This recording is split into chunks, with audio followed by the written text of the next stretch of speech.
What's happening, my fellow ghouls and ghoulettes? Welcome to a brand new episode of Chris's Custom Collectibles, and today it is a very special and exciting episode. Today we are going to be pimping out the Trick or Treat Studios Halloween Kills mask. For those who don't know who Trick or Treat Studios is, it's been founded by my good friend Justin Mabry. Justin and I go way back to the old school Night Owl days. Justin had his company Night Owl Productions.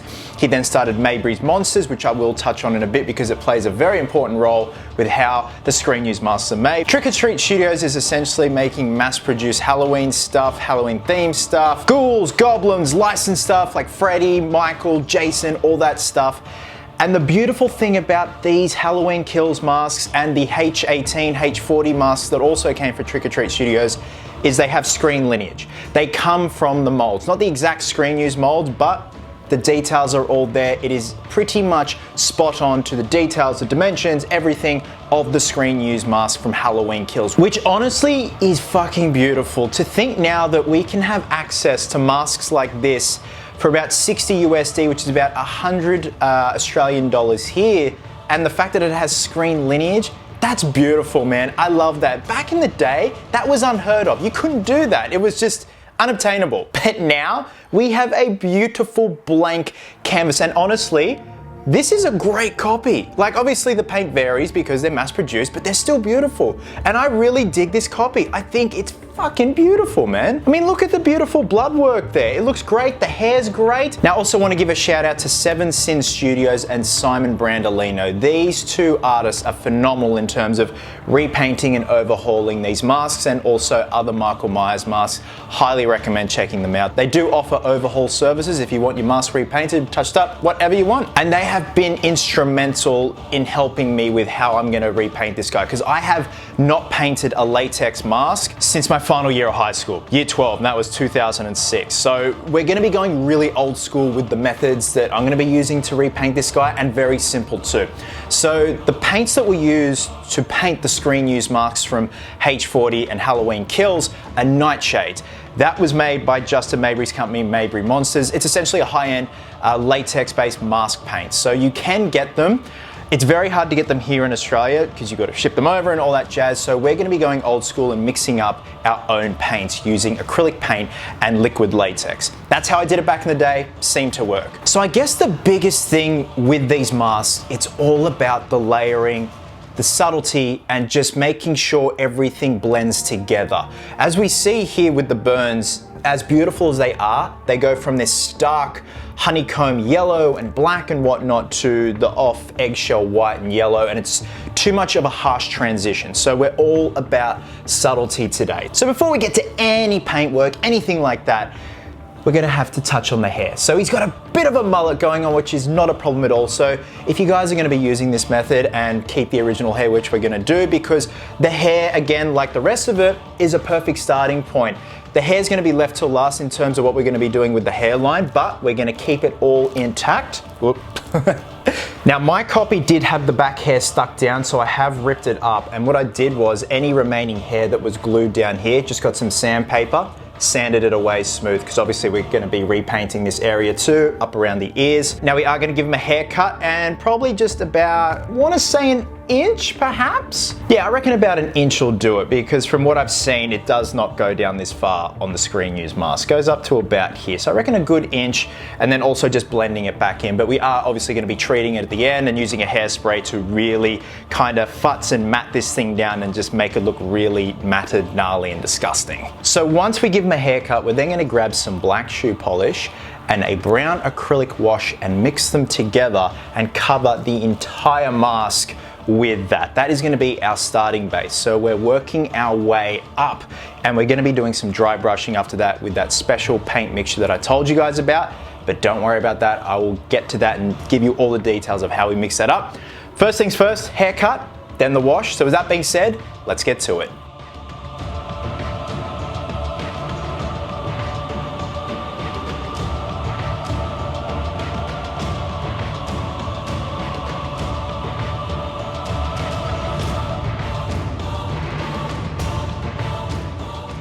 Okay, so next up we're going to do the base wash. So we're going to be using the Create Effects brown wash from Testers. Now, From what I know, this is discontinued, but you can find them on the net. If you do Google it, you can find them still for sale with people that still stock it, the last remaining bits. But also brown shoe polish would work. I just figured I'd mix things up a little. So we're gonna be using this and black shoe polish. This is Kiwi black shoe polish. The label's ripped off because the labels rip off a lot on my shoe polish containers. So I'm just gonna be getting a paper cup, mixing them together. There's no real proper ratio. It's just kind of eyeballing it. And a lot of this is eyeballing. I know this sounds weird, but I think sometimes the best results come from that. But we're just gonna be mixing this together, and what that'll do is kind of vary how the understructure is gonna look, how the shading and everything will look, not just having a stark black, but a bit of brown mixed in there. So obviously we're gonna be doing the face, the ear, all around the back here, right up to the hairline here. I'm gonna let that sit for about a good hour, and you can also give it a hit with a hairdryer just to accelerate the process.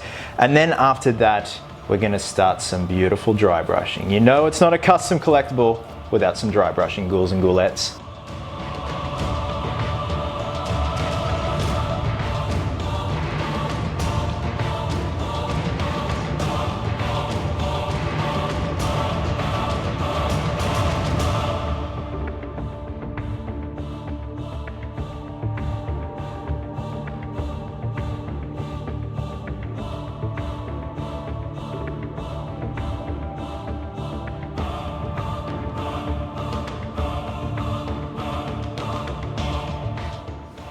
Okay, I'm really digging how this wash has brought out all this beautiful detail, but I think I'm gonna go back in just with some straight black shoe polish, ghouls and ghoulettes, just to really get in these cracks that we're gonna be highlighting with the dry brushing method.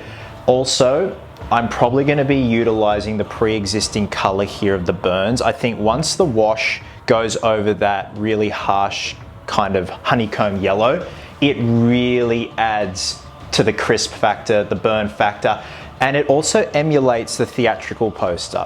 This is kind of going to be a hybrid paint job of, say, the screen use mask, how it looks natural light, but also the movie poster where it has that real kind of orange, crisp, melted latex look, like right here. So to me, I'm going to be working with this. This is beautiful right here. I do love this detail.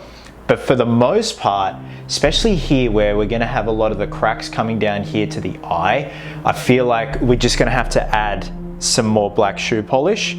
And then that way when the dry brushing method happens, it's really gonna make that detail pop.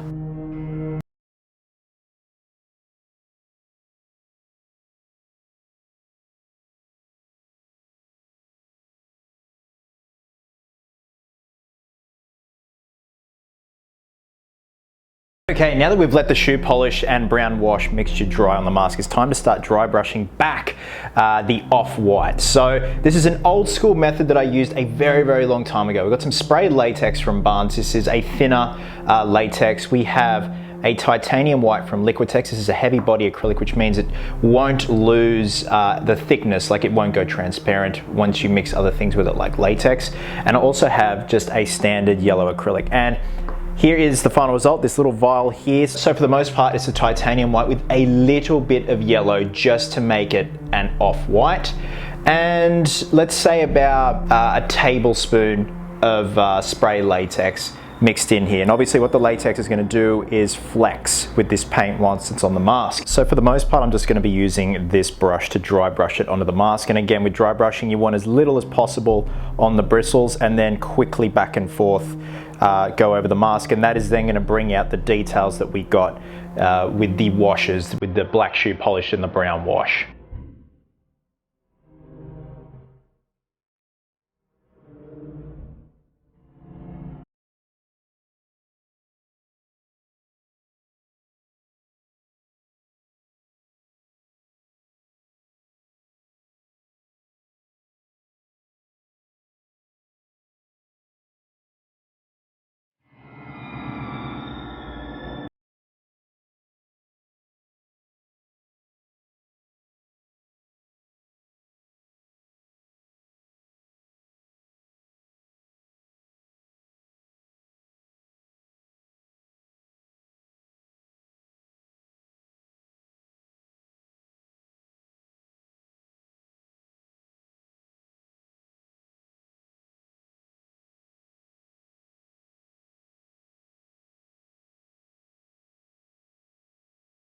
Now, one thing I've noticed after doing the watered down brown shoe polish that you guys saw just then is it almost brings out flesh tones, which continuity wise and for hardcore aficionados, it kind of hones back to the original Kirk mask where it was originally, you know, a Captain Kirk mask with the flesh tones. But obviously that's not what we're going for. This right here is watered down yellow acrylic paint. So the same yellow acrylic paint that I mixed in for the latex and white acrylic paint for the base white, and it's severely watered down, but as you can see the subtlety, it just brings that off-white eggshell look to the mask, and I'm really happy with how the kind of white, the flesh tone, and this yellow work together. So what I'm going to do is continue covering all these areas with this yellow wash, and keep in mind we're still taking advantage of that under structure, the undercolor of those burns there. They just look fucking phenomenal on something that's a stock mask. So once the yellow wash has been applied everywhere and we let it dry, we're then going to go in and start to detail everything with a fine brush. So we're talking lips, cracks, eyes, everything just that needs highlighting back, because we have lost some detail, but that's totally fine because we're going to go in with some yellows and possibly some greens, especially around here, just shading lips, like I said, all the cracks up here, just making sure everything just looks natural and rotten.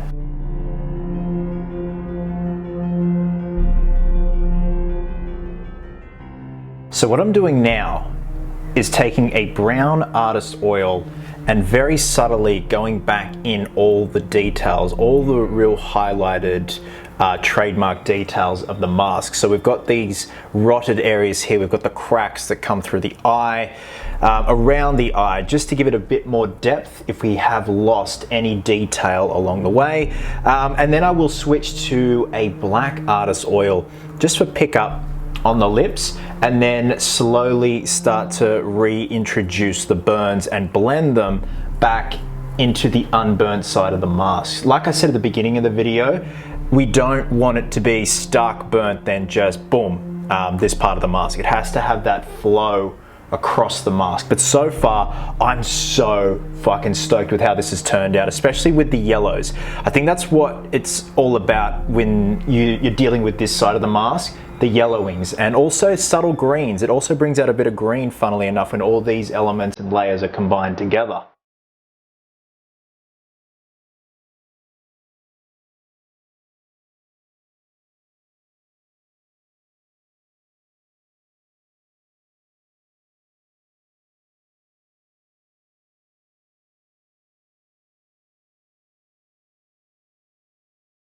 So now I've got the black artist oils, and again, just very slowly and subtly going over the burn areas and reintroducing the burns back into the mask, and then having that shift from burn to somewhat, you know, still intact. And keep in mind, we've still got a bit of detailing to do with the black artist oils here, so we can even go in here on the eye, and then that'll kind of bring out and highlight the depth of the eyes. So essentially just bring the whole piece together. So for the blood work on where Michael was shot in the cheek, we're going to be using a Liquitex red acrylic ink. I've already got a head start on it, and pretty straightforward. It's just a matter of kind of finding that happy medium, using your fingers as well, because we have to give the illusion that, you know, he's been shot and it's run down the mask. And also got a color up here just a little bit. Now I did completely black out this cheek here on purpose with the black artist oils, and it just gives it more depth when you do it like that. Dribble that down just a bit more, and just light little brush strokes here and there. Again, using your fingers. It's pretty straightforward. Alrighty, let's get to work on the hairline. So as we see here, this is the stock hairline with glue marks. So what we're going to be doing is running some glue on the hairline here, folding the hair onto the glue, and then backwards. So I've already gone ahead and started this piece here. So what we're going to be using is the cheap and nasty super glue you can get from Bunnings Warehouse or Loctite if that's available, and just drag a little bit along the hairline here. Now you don't have to be precise or neat because this part of the hairline is really sporadic and all over the place. And just fold it forward and then bring it back like so. So again, it's going to be very touch and go because we are going to be going back in on this part of the hairline and try and emulate the charring and the black soot here. But you can tell already, it just looks so much more better than this part here where it's got that exposed glue look, whereas this looks all chunky, matted, and just that nice natural looking hairline. So I'm going to repeat this step all the way around and then we can get to styling the hair.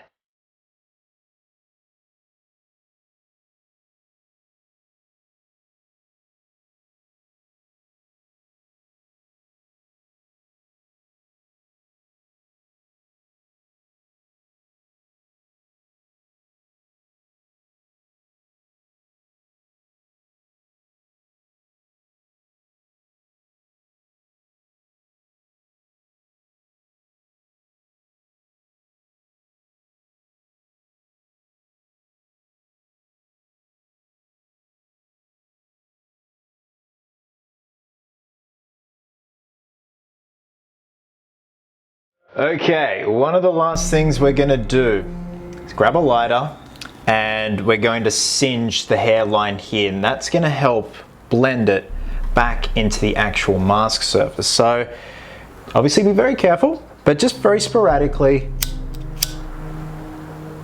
singe it back into the hair, and it just helps melt and kind of fuse back into the mask after we folded the hairline forward and then backwards. Now I am still going to do a bit more futzing here, and I did put some talcum powder in the hair here, which doesn't look too bad, but I think we just got to add a bit more product. Alrighty, we are on the home stretch, girls and ghoulettes. So what I've done is I've got some black acrylic paint, just student acrylic paint, and liquid latex, mixed it together. It doesn't change the color, it just helps control and also flex with the mask. So what I'm doing, so I've got this big chip brush here, and I'm just going back over the burnt hair after we messed around with it, but we go back in and just brush it on like so, and we're just gonna get back our burnt hair look and also add some gloss to it. So just looks melted and disgusting because obviously futzing with the hairline here, we lost a bit of that with the original stock look of the mask. And again, it's just about finding your happy medium and what works best for you, and also blending a bit in to the unburnt side.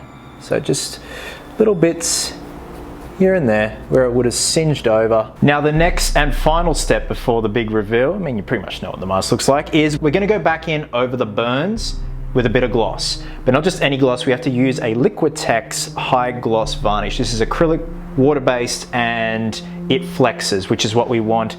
And just adding a bit of gloss to the burns will just help when we're lighting it, illuminating it, and from what I've seen on the screen use mask, it is quite glossy in this area because it's freshly burnt latex, and freshly burnt latex can be quite glossy, not to mention very stinky. So I'm going to continue on doing the hair here, which shouldn't take too much longer, throw some varnish on here, and call it a day.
And there we have it, guys. The Trick or Treat Studios Halloween Kills Michael Myers mask is done and dusted. I am so happy and over the moon with how this has turned out. One thing I always remember and always keep in the back of my head when I'm working on a Michael Myers mask or looking at different Michael Myers masks or seeing forum threads on Michael Myers masks, they are one of the most subjective movie props ever. Everyone has their own different look that they love, even if it's the same mask. The H40 mask back in 2018 had so many different variations from the hero, the stunt, one that Nick Castle kept, the one that Christopher Nelson, who made the mask, has, which I'm pretty sure is one of the heroes, and also the Kills mask. The Kills mask constantly changes. Even though I did base this off the movie poster, which is heavily photoshopped, I still dug the look, and I love all the earthy tones that some looks of the mask has from what we've seen in the trailer. So I'm hoping that I met that happy medium, and if anything, this is like a hybrid of all the different looks of the Kills mask. But for the most part, fucking stoked, and it was done on a budget. It didn't cost much. We didn't have to get high-end paints, even though I would highly recommend picking up those beautiful Nightshade paints from Mabry's Monsters. You can still do this on a budget with some acrylic paints and liquid latex. And a Halloween film playing in the background, of course. And it's crazy how much the color shifts on this. With that reveal footage, it was going back and forth between the kind of earthy yellow and then a stark white, and even the hero mask does that from what I've seen in the trailer and from like candid shots of the mask on set and promotional shots. It's crazy how much something like this can shift color so quickly. Either way, I love it. That's why I love movie props, man. They're always just fascinating me. Guys, thank you so much as always for watching. Wherever you are in the world, have yourselves an absolute cracker of a day. I hope you will. Hope you're happy. Be merry, be silly. And until next time, ghouls, please always remember, cosplayers do it best.